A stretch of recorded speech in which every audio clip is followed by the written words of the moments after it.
খুব ইন্টারেস্টিং প্রশ্ন কিন্তু।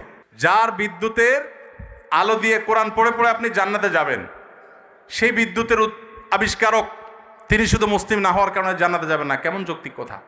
আপনারা অনেক সময় দেখবেন সোশ্যাল মিডিয়াতে কোনো অমুসলিম খেলোয়াড় মারা গেছে বা অমুসলিম কোনো বড় স্টার তারকা মারা গেছে, লেখা হয় RIP, রেস্ট ইন পিচ। এটা লিখলেও হুজুররা বাগড়া বাঁধে। হুজুরদের জ্বালায় আসলে কোথাও থাকার উপায় নেই। তো RIP লেখছে পোলাপান, সেখানে হুজুরা বলে না, জায়েজ নাই, একজন অমুসলিম তাকে কেন আপনি রেস্ট ইন পিচ বা জান্নাতে আরামে ঘুমাও এটা বলতে পারেন। এই যে প্রশ্নটা, এই প্রশ্নটার অনেক টেকনিক্যাল উত্তর দেওয়া যায়। আমি একটা সংক্ষেপে খুব সহজ উত্তর দিই। বিদ্যুৎ যিনি আবিষ্কার করেছেন, বা আপনি যে অমুসলিমের কথা বলছেন, যিনি ব্যক্তিগতভাবে অনেক ভালো মানুষ, অনেক কিছু, বাট ইমানটা নাই, অন্য ধর্মাবলম্বী কোনো মানুষ তাকে জীবদ্দশা যদি আপনি বলতেন ভাই চলেন জান্নাতে যাই, তিনি কিভাবে নিতেন এই কথাটাকে? ধরেন একজন খেলোয়াড়ের নাম বলেন মুসলিম, মেসি। আপনি তো যাই বলেন মেসি ভাই চলো এসব বাদশা দিয়ে চলো জান্নাতে যাই, আপনার এই কথাটা কি সে ভালোভাবে নিবে?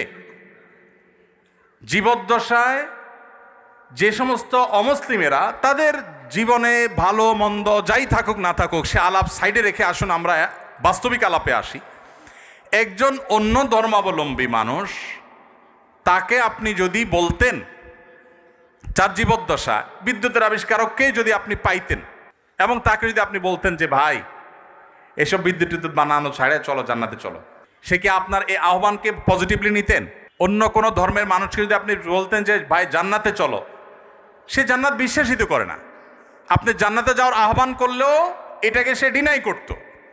তো জীবদ্দশায় যে লোক জান্নাতে যেতে চাইতো না, মরার পরে আপনি তাকে টেনে যদি জান্নাতে নিতে চান, এটা কি তার প্রতি সুবিচার হবে না অবিচার হবে? আমি কি বোঝাতে পেরেছি? মারার পরে এখন আপনি বলতেছেন RIP, রেস্ট ইন পিচ। ওয়ারেস সে জীবদ্দশায় তাকে আপনি জাহাজের শেকল দিয়ে বেঁধে টেনেও জান্নাতে নিতে পারতেন না। সে বলতো অসম্ভব, কি বলো তুমি, পাগল নাকি, আমি মুসলমান নাকি, কিসের জান্নাত, আমি যাব না।